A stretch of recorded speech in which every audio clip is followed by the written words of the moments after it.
Welcome to Hamburgers and Horror, the home of meat, monsters, and Michael Myers. I'm Noah Hook, and today we're looking at Rob Zombie's Halloween.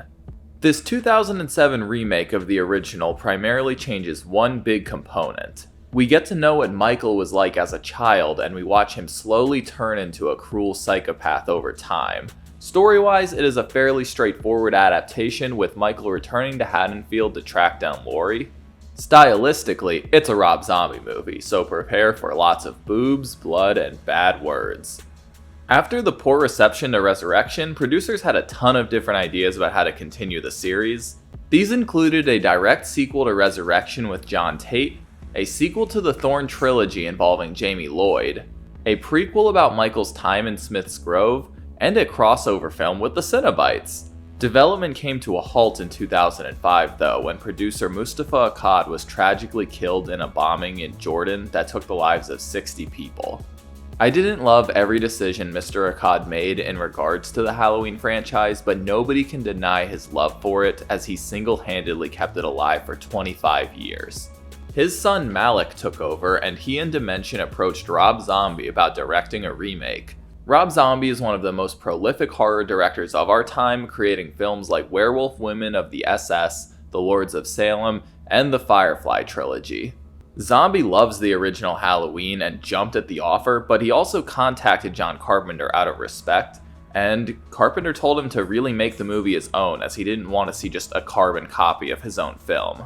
Zombie wanted to reboot Michael himself, feeling that his familiarity with audiences is what made him so much less scary through the years, and he really wanted to explore Michael's pretty unknown backstory.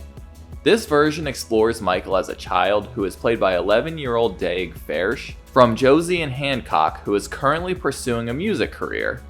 Adult Michael is played by former professional wrestler Tyler Mane from X-Men, The Devil's Rejects, and Victor Crowley. Mane is 6'9" and nearly 300 pounds, and he brings brute force to the character like no other. Zombie did stick with the brother-sister thing, so our new Laurie Strode is played by Scout Taylor Compton from Wicked Little Things, The Runaways, and 247 Degrees. Dr. Loomis is played by horror veteran Malcolm McDowell from A Clockwork Orange, Caligula, and Cat People. More familiar characters return, like Annie and Sheriff Brackett, played by Danielle Harris and Brad fucking Dourif, which is just a powerhouse duo. Linda is played by Police State's Christina Klebe, Bob is played by Friday the 13th's Nick Mennel, and we get a lot more of Michael's mother Deborah, played by Sherry Moon Zombie from, well, basically every Rob Zombie movie. There are a ton of other fun side characters played by horror heavyweights, so I'll try to point them all out. A work print version of the film was leaked online, but it still had the largest and longest theatrical release of any Halloween movie so far. It ended up grossing $80 million at the box office, well surpassing its $15 million budget and performing a lot better than most of the previous sequels. As with most of Rob Zombie's films, the remake was really divisive. Some felt the tension of the original was replaced with cheap gore, while others felt Michael was the scariest he's ever been. The most debated aspect is definitely the prequel portion, as some people feel it negates the ambiguity that once made Michael so scary, while some people appreciate the more realistic look at what a childhood psychopath looks like. It currently has a 27 and 59% on Rotten Tomatoes, so it has fared better with audiences than critics. So funny enough, I was 10 years old when this came out, and it's the first Halloween movie I ever saw. I do remember being pretty scared of it from when I was a kid, but I haven't seen it since I was like a teenager, so I'm interested to see how I like it now. I hope y'all brought a high tolerance for the word fuck, cause we're watching Rob Zombie's Halloween. The movie opens with a cryptic quote from Dr. Loomis as we hop straight into Halloween at the Myers house. Lil Masked Mikey is caressing his rats, and Lil Baby Angel watches in disgust as Deborah and her boyfriend Ronnie make it clear what kind of movie this will be. Bitch, I will crawl over there and I will skull fuck the shit out of you! Here comes Sister Judith, and Ronnie's nasty remarks about her tuchus cause a big ol' breakfast mess. And Michael has killed Elvis the rat, and he's screaming at the top of his lungs. He gets harassed and threatened by Ronnie and Judith, and just in case you thought Michael's life couldn't get worse, he gets harassed further in the school bathroom by this kid named Wesley. He mocks Michael's promiscuous sister and pole dancing mom, and they start beating up Michael when the principal comes in and breaks it up. Michael doesn't take kindly to the help, and apparently, Deborah doesn't take kindly to constantly being called in about Michael. In strolls Dr. Loomis, who at the moment is just a child psychologist, and he and the principal want to have Michael evaluated. She dismisses a dead cat that they found in his locker, but his animal torture Polaroids finally get her to pay attention. Loomis explains that harming animals as a child is a warning sign of deep psychological issues, and as he explains that Michael is deranged, the little monster makes a run for it. Michael watches as asshole Wesley heads home from school and follows him as he takes a shortcut through the woods. He sneak attacks the bully with a tree branch and proceeds to beat the ever-living shit out of him for a good long while. Crying, bloody Wesley apologizes, but after taking the newspaper clipping of his mom, Michael masks back up and viciously beats the boy to death. Michael takes more verbal abuse from Ronnie about his animal killings, and Deb tells Michael that starting tomorrow, they will start working to make everything better. Why not start tonight?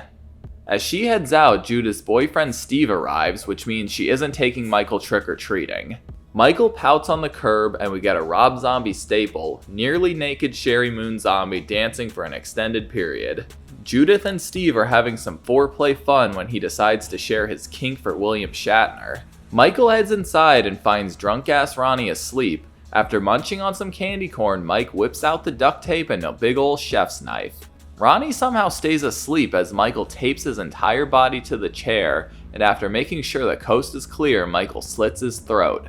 Ronnie can do nothing but watch his killer stare him in the face as he dies, and Mikey sets his scope on Steve. I've only just now realized that this is a reference to the Halloween 2 sandwich, which poor bashed-in Steve will never get to enjoy.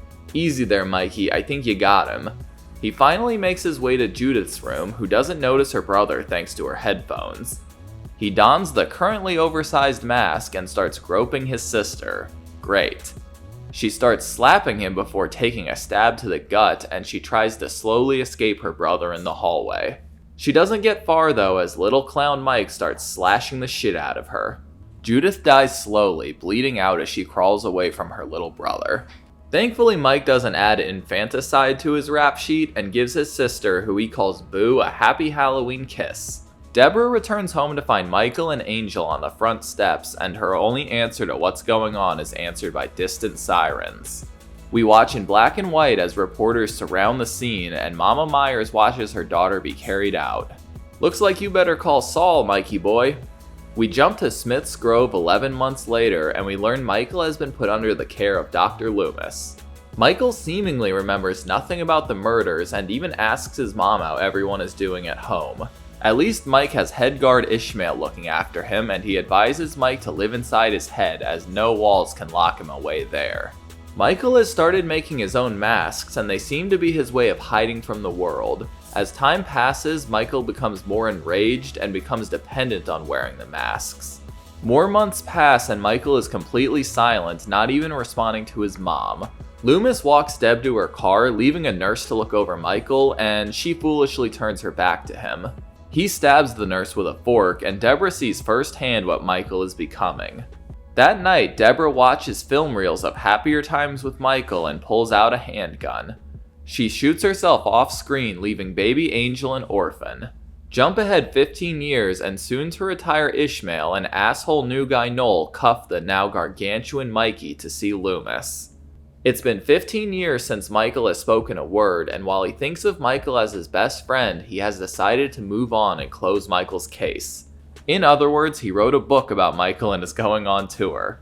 He tells the crowd about his black, soulless eyes and the perfect storm of fucked up nature and nurture that formed him. Michael is being moved to a new sanitarium by a group of security guards, including the always wonderful Bill Moseley and Tom Tolles.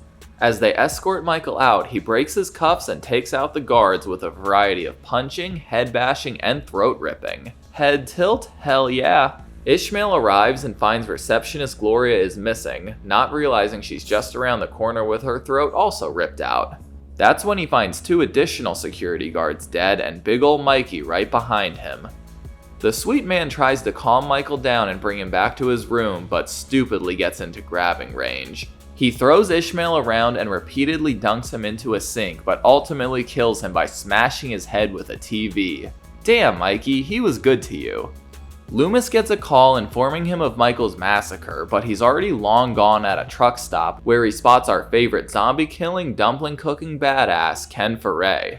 Michael and his crusty feet interrupt Joe Grizzly's poo sesh, so we're in for a big boy bathroom fight. Michael overpowers Grizzly and eventually snags his knife, stabs him to death, and snags his overalls for a fresh new look. It's Halloween in Haddonfield, and 50 minutes into the movie we finally meet the Strodes.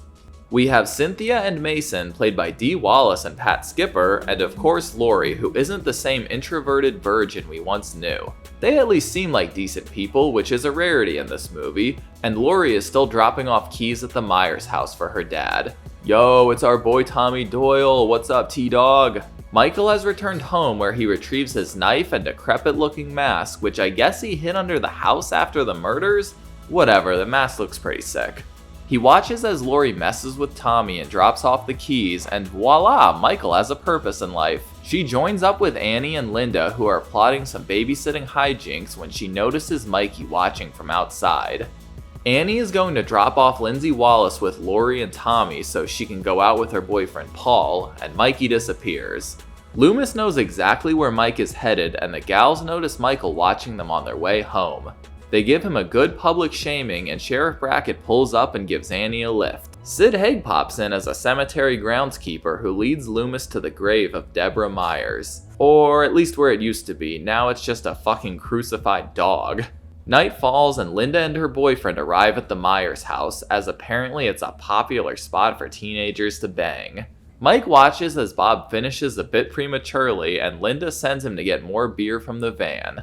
Bob is heading back dressed as a ghost, but is quickly swarmed by Michael and pinned to the wall with the knife. Michael dons the Ghost Bob costume, which Linda quickly finds less and less funny. Michael makes her come get the beer for extra nudity, and he simply strangles Linda to death with one hand.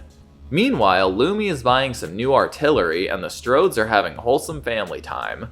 Annie picks up Laurie to head to the Doyle house, and before Mason can even get inside, he is bum-rushed by Michael. He drops his body at Cynthia's feet, who is cornered and attacked.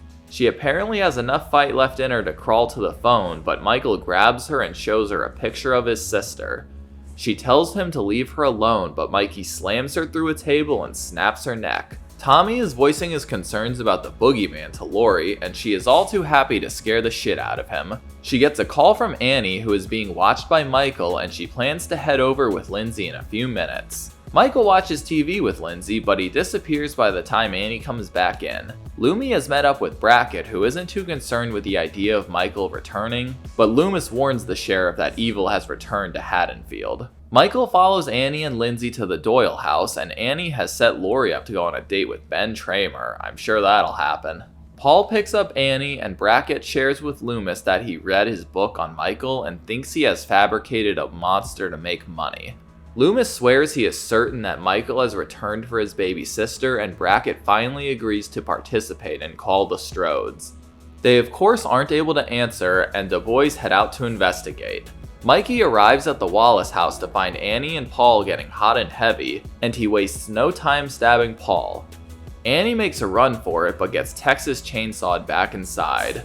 She fights back, even grabbing a knife of her own, but Michael smacks her to the floor and drags her away.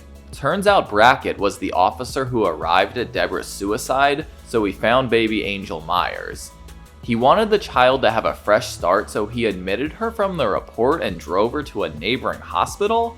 Unfortunately, his buddy Mason Strode adopted the baby. Laurie walks Lindsay back to her house, where they find Pumpkinhead Paul and abused Annie, who is miraculously still alive. Laurie tells Lindsay to run as she calls 911, and Michael emerges to greet his sister. Brackett finds out Laurie made the call about a stabbing, but it'll be 10 minutes before they can get there. Michael says hi and Laurie runs, and he follows her into the street. Tommy lets her inside, and the three of them run upstairs as Michael breaks in.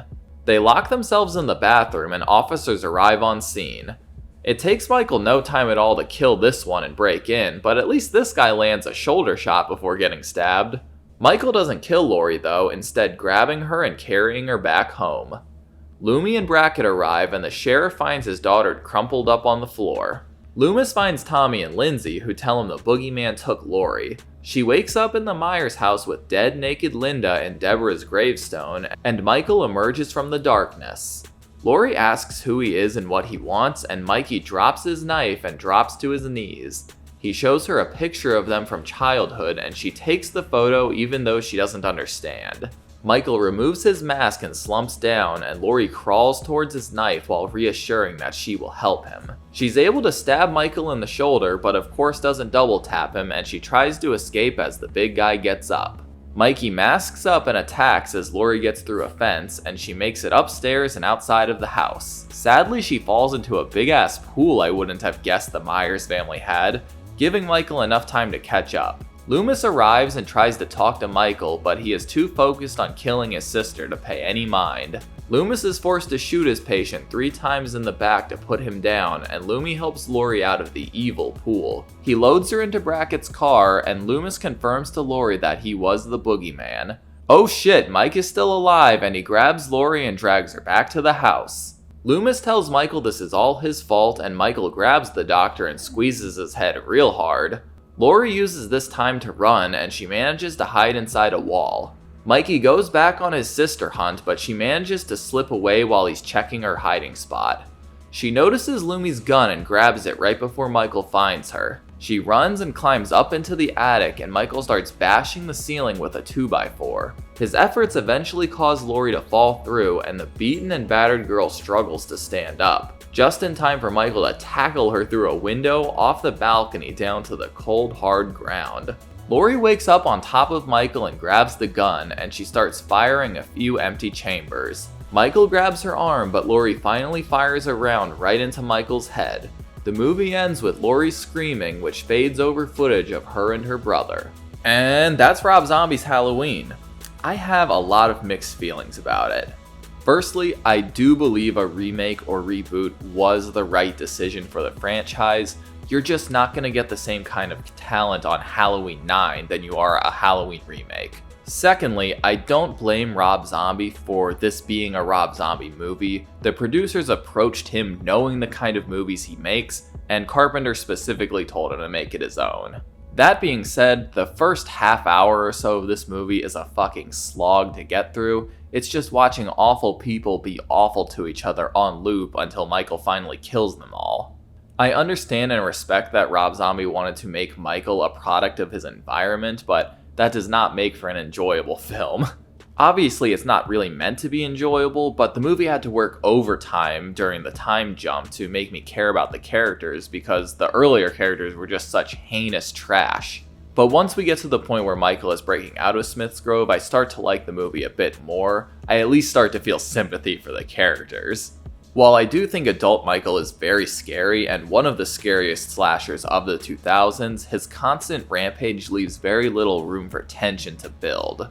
The all-star cast does a fantastic job acting terrified, but I just didn't get to spend enough time with any of their characters to really care when they died. I just think too much time went towards the child Michael arc, and it left Laurie and her arc lacking.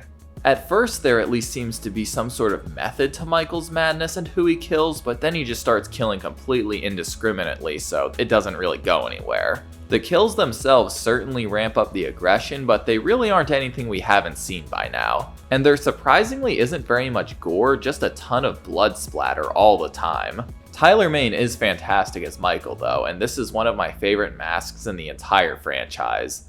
Although I have no idea how Michael knew Laurie was his sister in this one. All in all, I'm glad Rob Zombie's Halloween happened. The franchise was really close to going straight to video, so a big change like this was needed.